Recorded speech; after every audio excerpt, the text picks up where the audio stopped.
Okay, here we go. The cooking show. The cooking show. Okay, so we're gonna make Britt's naan bread from the Community Cookbook. I first made this recipe last summer. I don't even know why I got your recipe. I think you were just looking for curry, and I was like, this is some, I think I put this in your, when you asked me the questions for your blog. Yes. And this was like my go-to recipe. Yeah, and I wanted to try it. So, and I never made naan bread before, so I was really intrigued. And as I was making it, it like, I don't even know how to explain. It's chaos. And I basically... You questioned every part of it. Yeah, and I didn't think I was doing it right. And then when I consulted with Britt afterwards, she's like, oh yeah, that's what you're supposed to do. Just keep moving through it. So we thought that a video of this would be very helpful. So we're gonna go through this recipe with you guys right now. Be like, say the things, out loud. We sure do say the things out loud. Okay. Oh, you're taller than me. Am I? Yeah, we actually measured ourselves here the other night, and I am 5'6". I thought I was 5'6", and I for sure am 5'6". Anyway, to baking. Yeah, back to this. Okay, so first you combine the dry ingredients in one bowl, and then the wet in the other. So we're gonna combine flour. 2 cups of flour. 2 cups of flour. A 1/4 cup of sugar. So we're just gonna pour that right in. And then a teaspoon of active dry yeast. So that's what it looks like. I don't want to spill it, but they didn't see. They didn't see any of it. They've all seen yeast before. And a teaspoon of salt. Okay. And then just like mix that up. In a bowl, you combine the wet ingredients. So a 1/4 cup of plain yogurt. We're using a 10% fat. Is that what it's called? Just like 10% fat? Or yeah, I think so. I feel like there's like always like an MG or something on it, and I don't know what that means.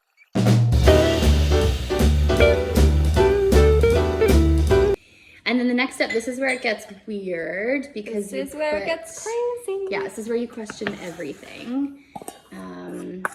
So you put all your flour down and then make a little hole in the middle. I also always do this with my mashed potatoes so I can put my gravy in the middle.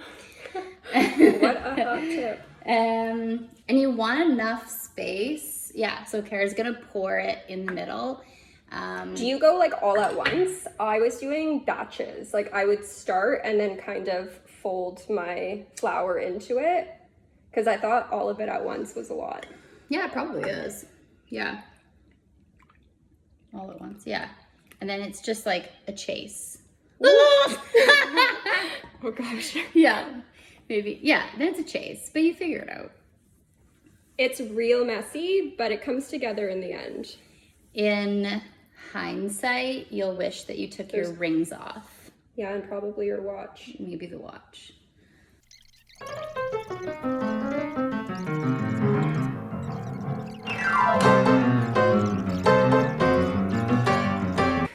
Okay, we need more flour. So we need more flour. Yeah, this is too sticky. So if you see this, this is too sticky.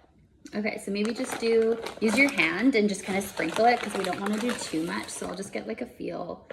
Yeah, that's probably good for now. Actually, can I put it on my hands? Yeah. So you want it to, it's going to be sticky. You kind of just want it to come together. That's actually looking way better already. You want it to kind of come together. And do you want a little more? Not just, yes, I do. Yeah. I'll start with that on my hands. Yeah. So we actually started with a tiny little bit under 2 cups. So, that was my bad. I'm sorry. I was about to throw you under the bus. My massive bag of flour was like running out and I was like, oh, perfect. This makes just about 2 cups. Which is so satisfying when you have exactly the amount. Yeah. Okay, I'm gonna leave it like this for now and we're just gonna let it rise. It's still pretty sticky, but once it rises, we can add more flour to our hands and work it, kneading it into a proper ball afterwards.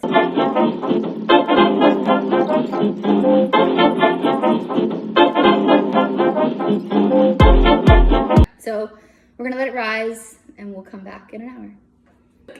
Okay, we're back. We've got some bad news. We didn't rise. So we're just gonna wing it and see how it goes. Why didn't we rise? Okay, we didn't rise Because we didn't have enough flour at the beginning, which means we couldn't actually knead the dough properly. So as long as you start with the right amount of flour and you're able to knead the dough, you'll be fine.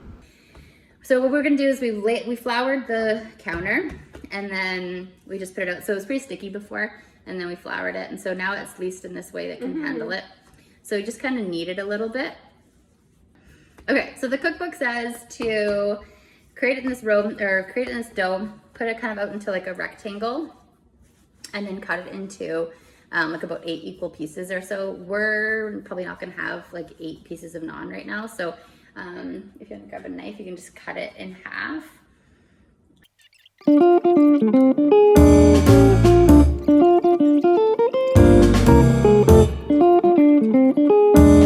can kind of pull it off, and then honestly, I've just picked it up and then kind of like stretched it out because you don't. It's not like you're rolling it like pie thin. Like it is like a flatbread and like a dough. So I would even say this is pretty good. You want it thin. This is about like 1/4 of an inch, roughly. And also, I always approach this thinking like the first one, it's like pancakes. The first one is never good. It's a write-off. It's totally a write-off. It's experimental. See how it goes. Do you ever just use your hands? Yeah, for sure. Yeah. Okay, I'm gonna throw the first one in. We're liking the color on this one. So checking it kind of both sides. And then popping another one in. So this one, so the first one we experimented with like a medium-low heat, and we've cranked it up more to medium-high. These are the bubbles that we're looking for. So yeah, medium-high is definitely a better, and we could probably flip it. Yes. It's a good color. That's good. Just gonna brush it with some butter and sprinkle some chives on top. Ooh, that was a lot.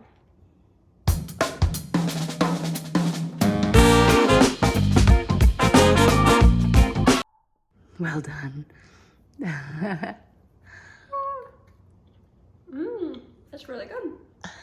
So, so you can make this naan and pair it with Britt's chicken curry chicken in the cookbook. It's a really nice recipe. I've made it a few times now. Super fun, super cool. So cool. Also, okay, really want to stress the difference between the first one and the second one that we did, as I chew with my mouth full of talking. The second one, higher heat, and turned out really well. You could like see those air bubbles and they were puffing up. The first one, lower heat, super flat, it's dense, it's tough, it's crap. Oh, mom and dad are FaceTiming. That's cute. That's gonna be edited out. Use at least 2 cups of flour because it was really wet. But Yeah. they look pretty good now. And yeah, if it's wet, you can just use your more hands and like, but this is what it should be like. So really manageable. Yeah, but I think it's forgiving. Okay, that's it. That's it. Have fun. That's it. Make curries. That's all you're gonna get. Play with dough. Yay to gluten.